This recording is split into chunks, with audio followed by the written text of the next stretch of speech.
Madam, Lok Sabha चुनाव से N पहले आपने एक बड़ा फैसला लिया है। आपने भाजपा का दामन छोड़ के जो है यूपीटी की शिवसेना का दामन थामा है। क्या ऐसे मामला थे जो आपने आज भाजपा को छोड़ा? सबसे पहले तो सभी को नमस्कार, आदाब और आप सबका धन्यवाद कि आपने मुझसे सवाल पूछा। एक्चुअली आप सब जानते हैं कि मैं पिछले 10 साल से बीजेपी में हूँ। 2014 में मैंने बीजेपी ज्वाइन किया था और तब से 10 साल मैंने बीजेपी को दिए। और मुझे पिछले काफ़ी टाइम से ऐसा लग रहा है कि बीजेपी जो है वो बात तो करती है सबका साथ और सबके विकास की, लेकिन वो हमेशा मुसलमानों को बहुत नज़रअंदाज करती है। मैं 10 साल से देखते चले आ रही हूँ। ये मेरा पर्सनल एक्सपीरियंस, मतलब मुझे कुछ नहीं मिला ऐसा नहीं है। मैं देख रही हूँ कि पहले देवेंद्र जी ने 5 साल महाराष्ट्र में सरकार चलाई, लेकिन माइनॉरिटी कमीशन होने दो, अल्पसंख्यक विभाग होने दो, सारा जो है मौलाना आज़ाद कॉरपोरेशन होने दो, सबको उन्होंने 4.5 साल तक कभी कोई कमेटी में किसी को पद नहीं दिया। और जाने से 4-5 महीने में पहले पद भी दिया तो उसमें डायरेक्टर नहीं बनाए कि लोगों को उसका कोई बेनिफिट हो। साथ साथ में मैं देख रही हूँ कि मुसलमानों को कभी भी किसी भी तरीके के कोई जिम्मेदारी वाला बड़ा पद नहीं दिया जा रहा है, ना ही कभी मुसलमानों को किसी तरीके की जिम्मेदारी दी जा रही है। कहते हैं कि सबका साथ, सबका विकास और सबका विश्वास, लेकिन हमेशा मुसलमानों को बहुत नज़रअंदाज किया जा रहा है। मेरे जैसी 10 साल से एक काबिल लेडीज़ जिसका पूरे मानपुर विधानसभा में एक नाम है, मेरा काम है, लेकिन उसके बावजूद भी मैंने देखा कि कभी जिस तरीके की जिम्मेदारी मुझे देनी चाहिए कभी नहीं दिया गया। पर फिर भी मैं कभी नाराज़ नहीं हुई, क्योंकि वो मेरा व्यक्तिगत हो जाता कि मैं अपने व्यक्तिगत मुफाद के लिए शायद पार्टी से निकल रही हूँ। लेकिन मैं 3-3.5 महीने से देख रही हूँ कि बीजेपी का आप कोई भी ग्रुप उठाओ, उसके अंदर इस तरीके से मुसलमानों को हर वक्त जलील किया जा रहा है। मतलब कोई मुसलमानों से कोई नेता मिलने भी आता है तो कहा जाता है कि जागो हिंदू जागो, ये आतंकवादियों से मिल रहे हैं। मतलब क्यों आप हमको आतंकवादी बोल रहे हो भाई? इस देश के लिए मुसलमानों ने भी अपनी जानें कुर्बान की है। कोटेचा जो यहाँ से उम्मीदवार है भाजपा के, उन्होंने भी कहा कि गोवंडी के अंदर में जो है वो टेररिस्ट लोग रहते हैं। जी, मैं यही आपको बताने जा रही थी कि पिछले 3 महीने से ये सब तो चल रहा था। यहाँ तक का मैं आपको बताना चाहती हूँ कि मुसलमानों को, ये लोग मुस्लिम कार्यकर्ताओं को एक रमज़ान मुबारकबाद भी नहीं देते हैं। बाकी सब छोटे छोटे त्योहारों के बैनर पोस्टर बनते हैं, लेकिन हम लोगों को वो भी देने के लिए ये डरते हैं। हमारे कब्रिस्तान के मैटर में ये सब हम संभाल के ले रहे थे, किसी भी तरीके से एडजस्ट कर रहे थे। लेकिन मीर कोटेचा जी जो है, उन्हीं के इसमें प्रोग्राम में भी ये कहा जाता है कि मुसलमानों से मिलना मतलब अपना वक्त बर्बाद करना, लेकिन उनका कार्यकर्ता के ऊपर उनका कोई एक्शन नहीं है। और वो खुद जब ये बोल रहे कि मैं जैसे ही सांसद बनूंगा सबसे पहले मानकुर शिवाजी नगर का नाम बदलूंगा। भाई, मानकुर शिवाजी नगर तो शिवाजी महाराज के नाम पे रखा गया है, आप नया क्या करेंगे इसमें छत्रपति सिर्फ लगा के?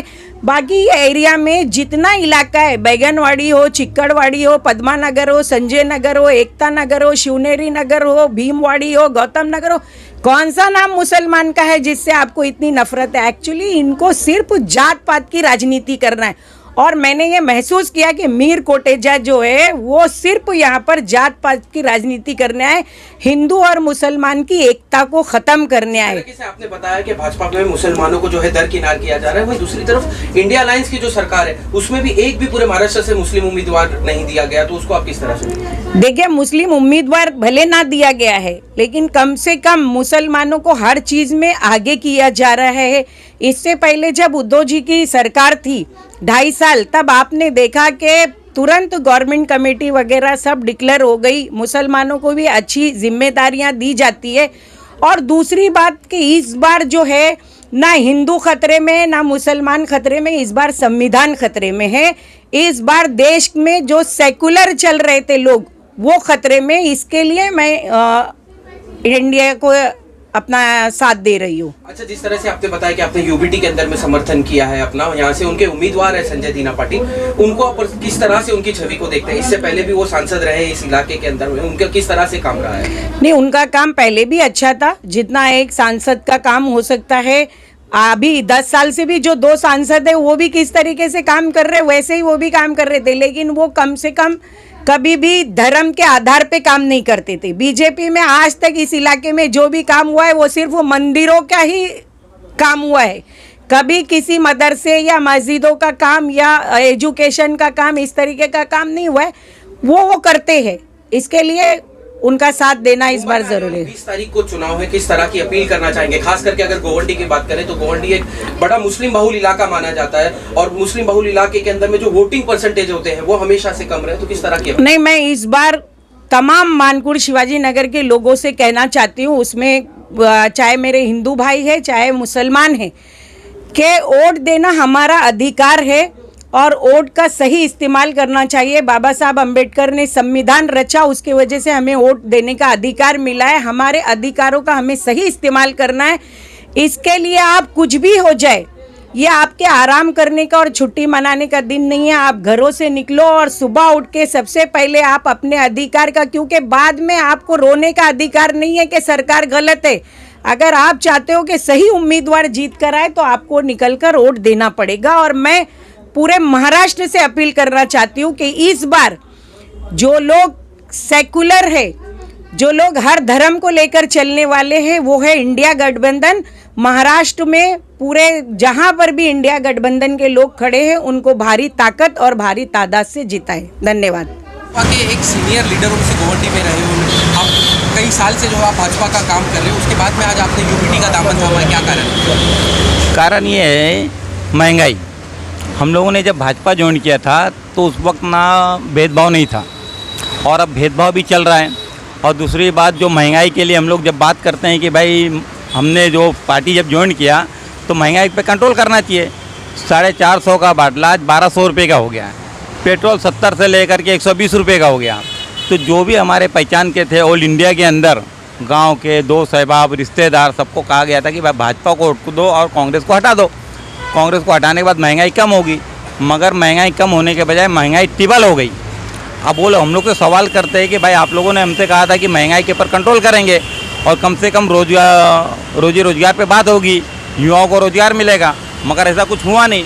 अब सवाल करते करते करते लोगों ने इतना परेशान कर दिया कि आज मजबूरन जा करके हम लोगों ने शिवसेना ज्वाइन किया, क्योंकि शिवसेना उद्धव ठाकरे साहब ने जो 2 साल मुख्यमंत्री बन करके महाराष्ट्र के अंदर काम किया, वो लोगों को दिख कर के आए कि उन्होंने भेदभाव किसी के साथ नहीं किया। तमाम मुसलमानों ने भी जो है वो भाजपा से दरकिनार किया। हाँ। तो क्या ये माना जाए कि भाजपा जिस तरह से मुसलमानों का पलटवार कर रही है, वो आतंकवादी एक तरीके से घोषित करने की कोशिश कर रही है, ये भी एक कारण रहा? ऐसा कुछ नहीं है। अल्पसंख्यक लोगों के अपना जो थे, इसमें दलित भी आते हैं, बंजर समाज भी आते हैं, ओबीसी भी आते हैं। तो मेरे साथ जो ज्वाइन हुए वो दलित लोग भी थे और धनकर समाज के भी लोग थे, ओबीसी के लोग भी थे और मुस्लिम लोग भी थे। सारे लोगों ने देखा है कि इस टाइम पे उद्धव ठाकरे साहब जो है सारे समाज को अपने साथ लेके चल रहे हैं। तो हमें वो पार्टी चाहिए जो सारे समाज को लेके चले। जबकि बीजेपी को मालूम है कि उनके पास भी एक कोटा है, राष्ट्रीय अध्यक्ष है, मुसलमान है, माइनॉरिटी का अगर मंडल अध्यक्ष है मुल्तानी साहब, तो कम से कम उनको ये सोचना चाहिए कि जो बड़े बड़े कार्यकर्ता है या जो स्टेज पे बोलते हैं मुसलमानों के खिलाफ, तो इनको ऊपर के राष्ट्रीय अध्यक्ष को रोकना चाहिए। मगर ये बढ़ावा दे रहे हैं तो कोई बात नहीं, अभी वो देखेंगे। जिस तरह आपने यूपीटी का दामन थामा है, यहाँ से यूपीटी के उम्मीदवार हैं संजय दीना पाटिल, आप उनको किस तरह से देखते हैं? वो पहले भी इस क्षेत्र से सांसद रहे हैं, उनको आप किस तरह से देखते हैं? नहीं, पहले भी ये थे। तो देखो कैसा है, महंगाई के वजह से उन्होंने पूरे 2014 में जो पूरा सुपड़ा साफ हुआ, राष्ट्रवादी का हो या कांग्रेस का हो, तो सिर्फ महंगाई की वजह से। एमपी का जो काम है ना, नॉर्मली काम रहता है, नगर सेवक का काम है गली के अंदर, रोड के अंदर, एमएलए का, मगर एमपी का काम बड़ा बड़ा होता है। इस वजह से संजय दीना पाटिल ने जितना काम करना था वो किए नहीं। फिर उसके बाद हम लोग ने किरीट सोमैया को चुन करके लाए, तो किरीट सोमैया से भी मानपुर विधानसभा में बहुत कम ही काम हुआ और मनोज जी ने तो काम ही नहीं किया। तो अभी किस तरह से उम्मीद है, अगर जनता भरोसा करके संजय दीना पाटिल को फिर आपका सांसद बनाती है तो इस एरिया में काम होगा? आप कितने आश्वस्त? इस बहुत अच्छा काम होगा, क्योंकि एक बार हरा करके उनको सीट से उतार करके देखा गया, तो अब उनको समझ में आया गया है कि कम से कम अगर मैं एमपी हूँ तो मैं एक ही मानपुर विधानसभा का एमपी नहीं, 6 जिला मेरे अंडर में आता, तालुका आता है, तो कम से कम मैं सबका काम करूँगा तो मुझे वोट मांगने की ज़रूरत नहीं। घर में भी अगर मैं बैठा रहूँगा तो मुझे वोट मिलेगा।